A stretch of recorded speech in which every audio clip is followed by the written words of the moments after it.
Okay, everybody, this is the big video that I was talking about.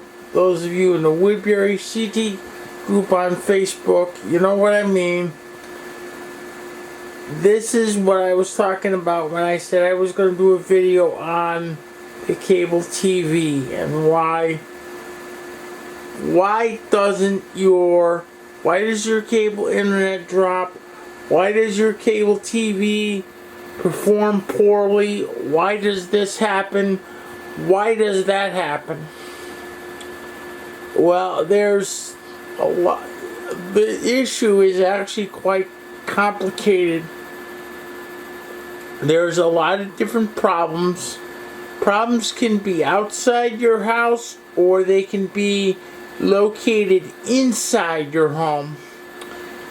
And basically the problem comes down to a signal degradation issue.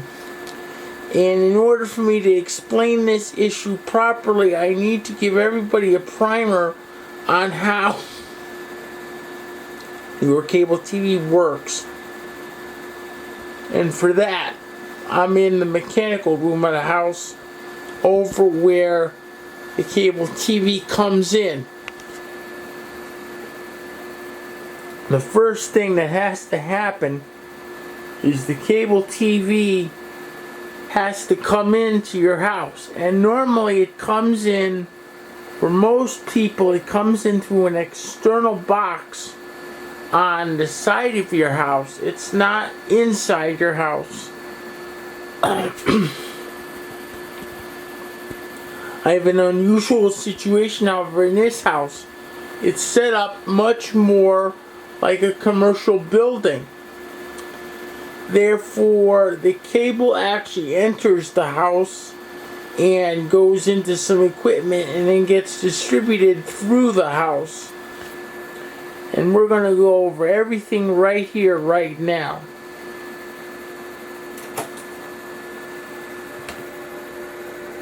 First of all, you can see this orange wire that I've got my hand on. The orange cable right there, the thick one. That's the cable that comes in from the street that Spectrum installed. That cable is a thick type of coax that we call Underground 11. And it's a very high grade coax that carries the signal from the pole underground into the building.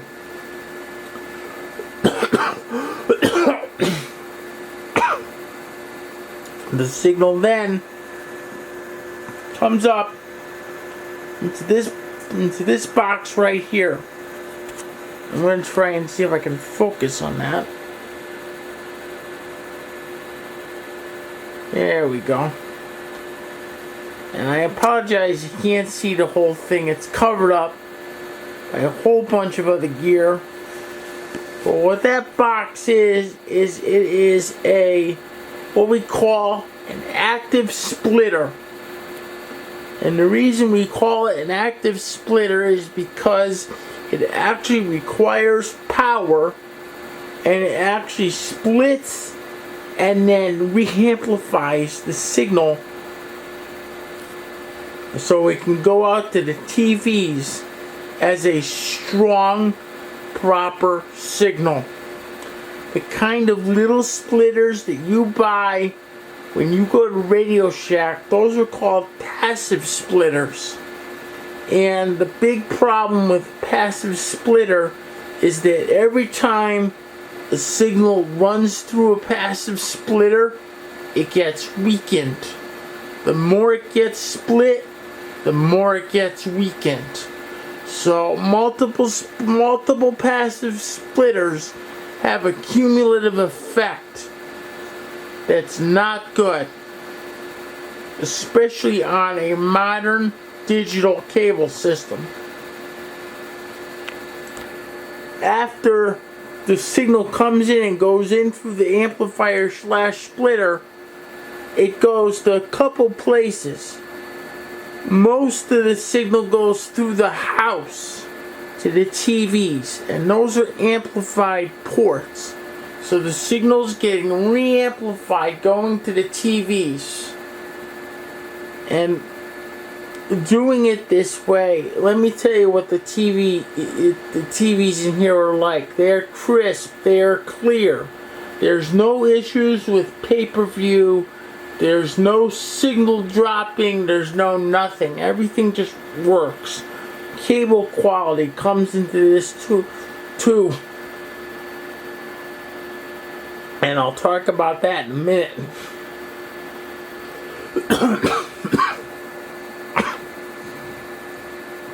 There's also one port on this amplifier that's not amplified.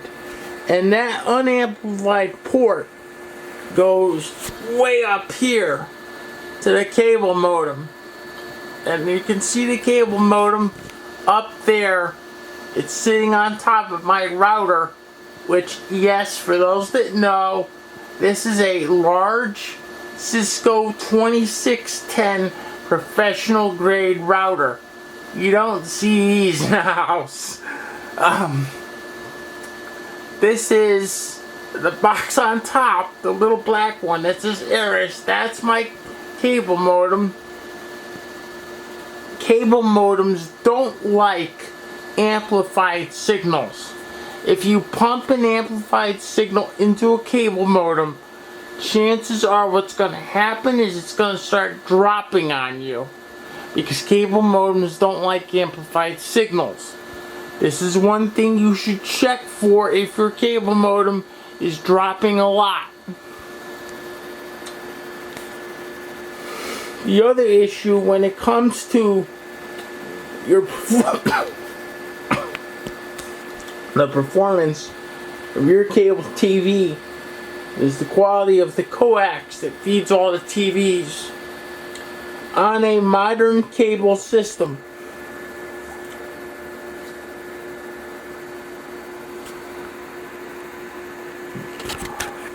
I apologize, everyone. I got interrupted by that phone call. As I was saying, the quality of the cables that feed the TVs is also very important.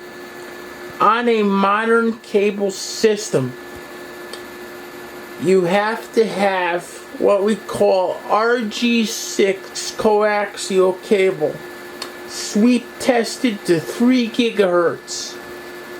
This is the proper grade of cable to use in a modern digital cable system.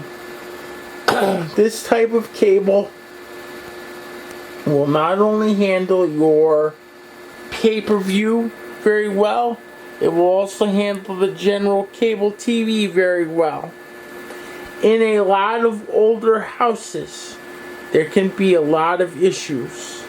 Some houses don't even have RG6, they have what we call RG59, which basically, if you were into CB radios back in the day, RG59 is what we use for CB radio antennas. On very early cable systems, RG59 was okay. Not today. But if you have an older house, you may have RG59 cable. And if you have RG59 cable or old degraded cable, you're going to have major issues with the quality of your cable service. Now, getting these issues diagnosed requires that the Spectrum technician come out to your premises with a signal meter, and he will measure for proper signals outside and inside your house.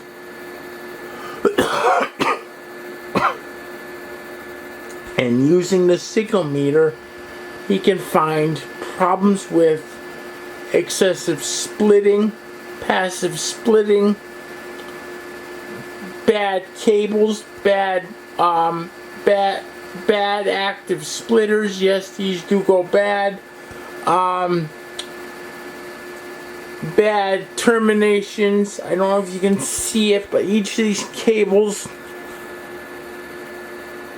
have to be terminated. If the terminations aren't high quality, you can have problems. Things like that. Now, if you have issues, if the technician comes out and you have issues inside your house, he may not be able to actually fix them.